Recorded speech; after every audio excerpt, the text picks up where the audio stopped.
African leaders have called for the global financial system to be overhauled for African countries to address climate challenges. African political and business leaders attending the United Nations General Assembly stressed the need to drive investments to help the continent's countries address the green energy transition and therefore boost their economies while also adapting to the extreme weather conditions. However, some African government officials and business leaders have expressed concerns behind closed doors that socio-political and economic instability evident on the continent could potentially make the wider region unappealing to some investors.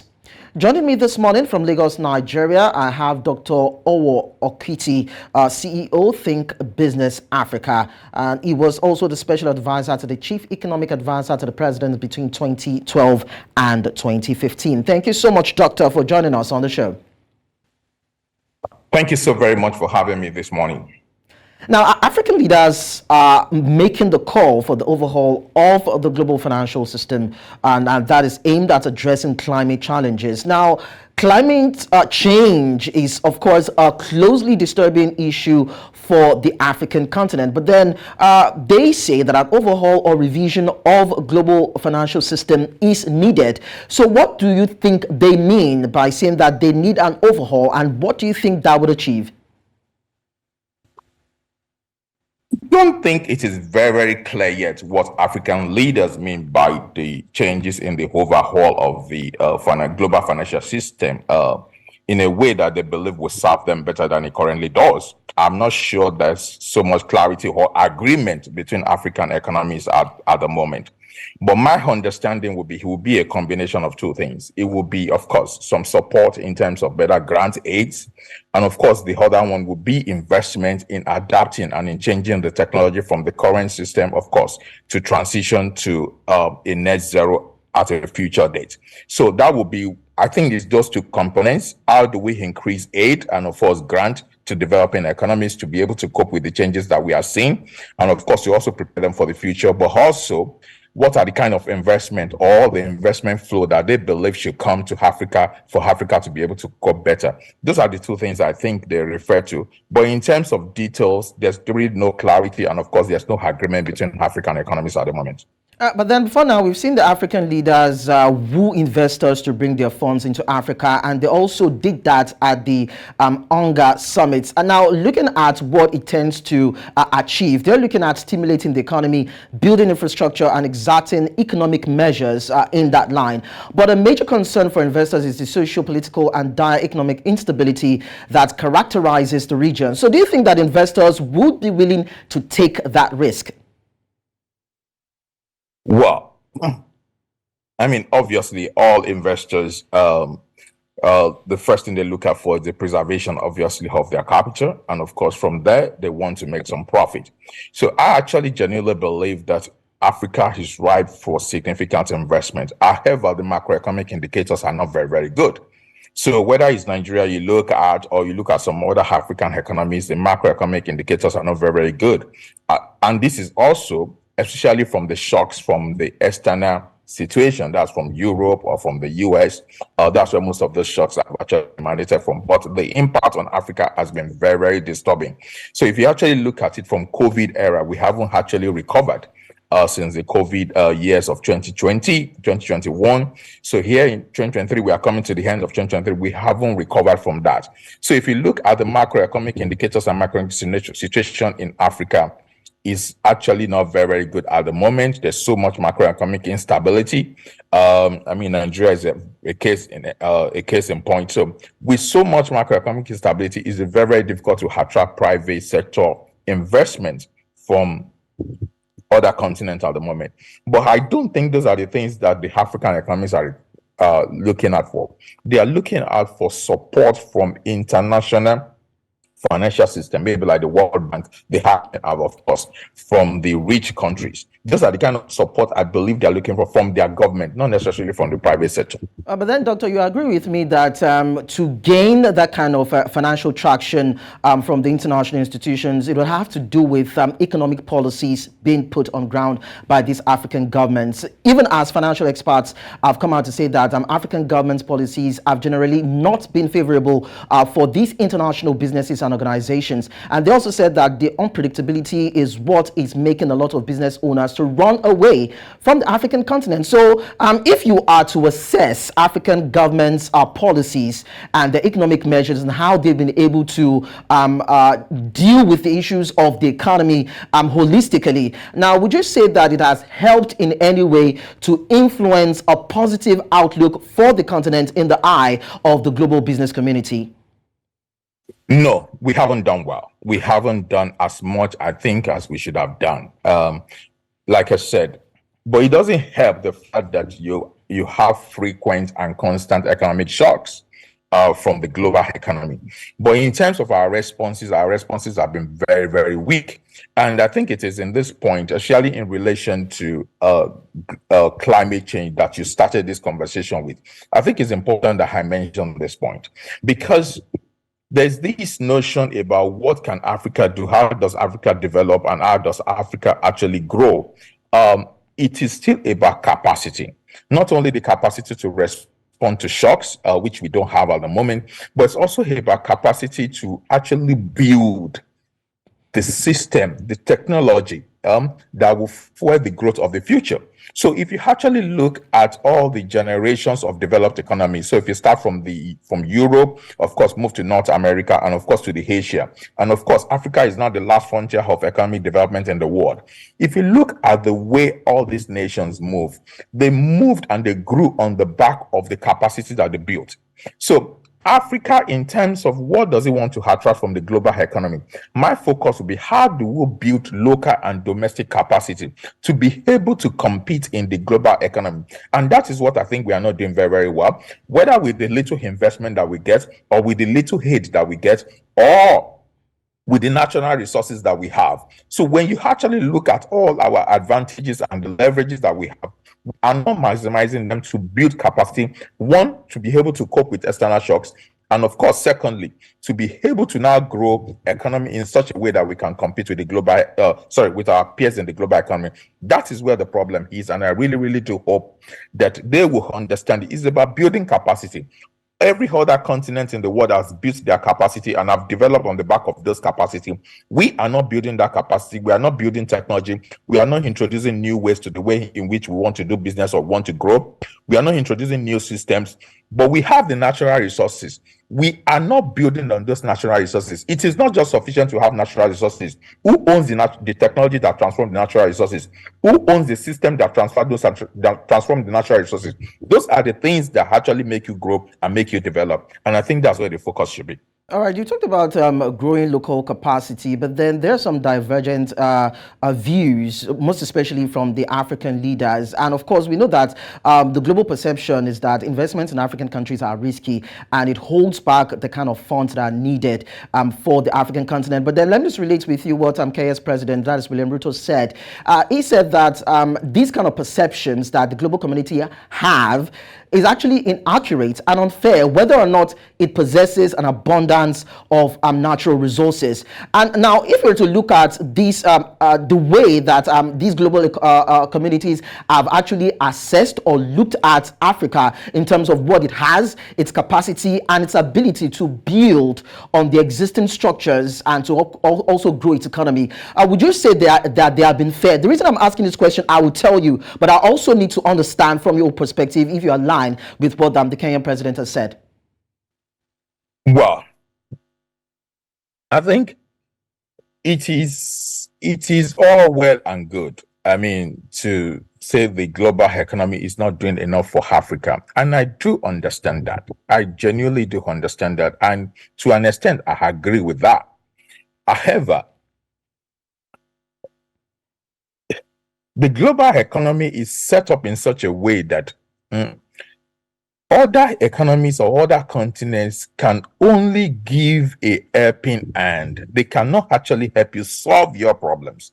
So it is when you begin to solve your problems that they can give an helping hand. I'm not suggesting the African presidents and leaders are not doing well, but I'm suggesting they are not doing enough. They are not looking inward enough to solving their problems. So whether he's in the area of education, whether he's in agriculture, whether he's in manufacturing, we are simply not doing enough. So we are not making investment in the right places enough for us to be able to change our economic system. So if you come back to Nigeria, for instance, okay, which area you look. For instance, we've been dealing with agriculture for over 60 years. Agriculture for over 60 years. The way in which we did agriculture 60 years ago has not changed in Nigeria. It hasn't changed. But we've had successive governments spending billions and billions and billions of naira on the agriculture sector. But it hasn't really changed. So until you begin to change, improve the way in which you do, you make the investment and improve the productivity in sectors, you cannot really grow and, of course, be developed from there. So whether it's education, whether it's agriculture, whether it's manufacturing, we need investment, but not just investment. We also need to improve the ways in which we do things so that we can improve our productivities. And until those things begin, we'll just begin to make noise, continue to make noise in New York and everywhere else. And the world will not come to our aid like that, because there's no free gift anywhere anymore. We need to show that we are also doing our very best. Then the support will come, the investment will come, and the aid will come. Thank you. Okay, so Doctor, this is where I want to come in. So when you say that there's a need for African governments to begin to channel their resources and funds in investments that are viable and critical and meet the specific needs of the economy, does that mean that when you talk about credit rating agencies, sovereign debt analysis, risk analysis, that has actually been brought forward by these international institutions, so are you now saying that this will help to paint a positive narrative for Africa? This is why I'm saying this. It's because, of course, these are the reports that international investors feast on, that gives them an idea on what decision they need to make or what areas they need to venture into when they want to invest in Africa. So are you saying now that if African governments are able to channel their resources in the right places, it will be able to fuel a positive report in terms of the analysis and indices that are being given by these African, not even African, by these international institutions? Because it's been said that these international credit rating agencies give analysis and figures and reports that are skewed, that are not really favorable for or truly represent the economic status or the debt status of Africa. I do not want to speak for the ratings agency. I'm not going to sit down here and suggest that it is entirely fair or it's not fair. I don't know the details of how they do their ratings. However, the global economic system works in a certain way. So you look at, say, somebody that wants to invest some billions of US dollars in the Nigerian economy, say in the last 2 years. What the global rating agency will look out for is the level of your debt. They will look out for the level of your, and of course, the capacity to repay that debt. They will look at the level of your economic growth. Yes. They will look at how strong your banking system is. They will look at your flexible exchange rate. They will look at your export and how resilient your exports are. Those are all the metrics that they put in their model, and they come up with either it's B minus or it's B plus. And it's the same for every country. By the way, let me just note this for the purpose of your, for the benefit of your viewers. The US recently was also downgraded. Yes, it is still AAA, but it was downgraded just about 3 months ago, when there was a debacle about whether the US government will be able to raise the ceiling, the debt ceiling, or not. So the point I'm trying to make is, I don't want us to start blaming rating agencies for our problems. Do we have those levels of debt? Yes, we do. Are we able to pay them conveniently? The answer is no. The answer is no. What growth are we doing? A Nigeria economy of 200 million people. We are doing great growth of 2.51%. What is there to write home about? We have oil resources, right? We're supposed to be doing almost 2 million barrels per day. But what are we doing? We are doing just over 1 million barrels per day. Why? So those are the metrics that they look at. So my point is this, and let me say it, for every African economy, we must first of all look inwards and try to solve our problems. Let's deal with those problems. With the global economy respond, they will respond eventually. They responded eventually to China. They respond eventually to India. They are responding to Vietnam now. Everybody, when you deal and stabilize your local economy, improve your productivity, invest in areas you should invest in: agriculture, education, manufacturing, and every other problem. In Nigeria, there are even other avenues we can invest in. There's diaspora remittances that we can use to develop. We have other leverages, music and art, that we can use. What I'm saying, you have to leverage your own advantages before the global economy will respond effectively the way you actually want. Our savings ratio is very low. Savings is very, very low. So what is it that the global economy, the ratings or the global financial centers will do in such cases? There's little they can do. Let's fix our home front, and of course, the outside will respond. Thank you. All right, that's understood, Doctor. But then African governments propose reforms to international financial institutions to help fund climate change action. And this is what they suggested. Yes. I'm sorry, we still have to go the global way anyway. Now, they suggested a new global tax system.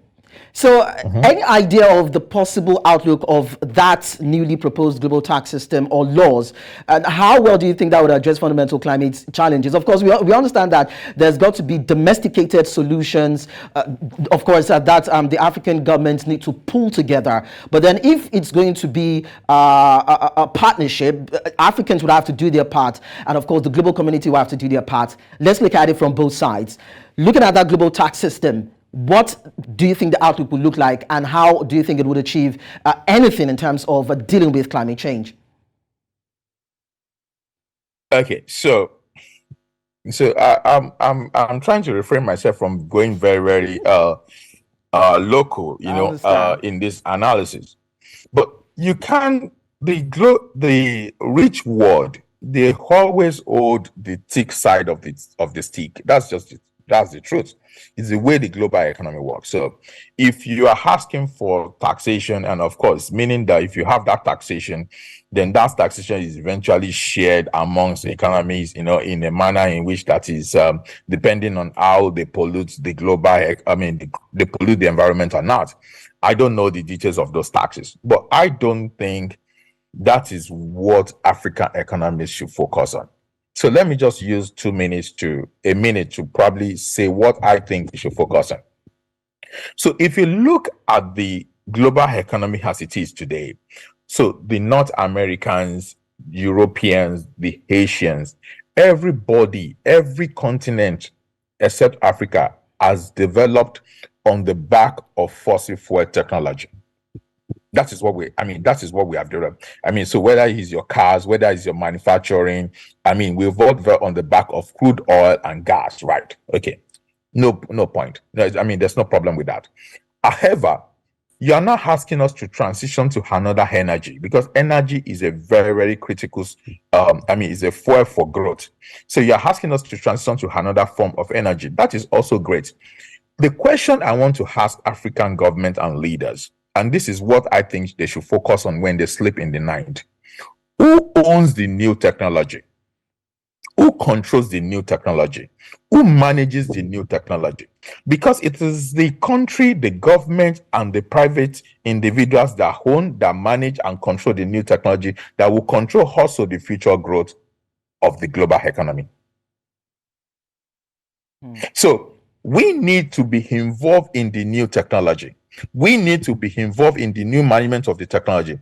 We need to also devise new technology that helps to cope with climate change. And until we are able to do that, we will always be at the mercy of the rich world, the way we are at the moment. That'll be my response. But then we've seen that African countries have started speaking up and they've been increasing their voices to articulate their wishes as regards what needs to be done. Just as you've said, in terms of dealing with climate change as it affects the continents, be it the G20, the expanded BRICS bloc, and of course the COP28 that will come up in November. So I'm looking at all these narratives and what the African governments and leaders have done so far. Are you hopeful that some concessions will finally be made? There will always be concessions. I mean, but what I'm saying is I don't want the concessions just around aid. I don't want concessions around just financing. So, because we are talking about the growth of the next 25, 50, 70 years. And the person, the group, and the government and the country that will control that growth is the country and the group and the people that control the technology of the future. That is the point. It is the people that control the technology. That has always been the case. So what is our role? What is our own role in developing and managing and controlling that technology today so that we can also be part of the benefits and the growth of the future? That's more critical for Africa today than just asking for aid. And I guess that's going to be the next discussion or focus for African leaders, even as they continue to engage global leaders at the world stage. But then Dr. Ogho Okiti, CEO, ThinkBusiness Africa, thank you so much for sharing your insights with us. Thank you. Thank you for having me. It's a pleasure. Now, history suggests that the radical overhaul sought by Ruto and other African leaders probably won't happen anytime soon. However, piecemeal changes to improve access to finance for African countries that meet certain financial and political criteria does seem likely. And we hope that they will be able to unrelentlessly champion those cause if there is anything to be achieved in terms of dealing with the after effects of climate change on the continent. We go on a short break now, and when we return, we'll bring you international business stories.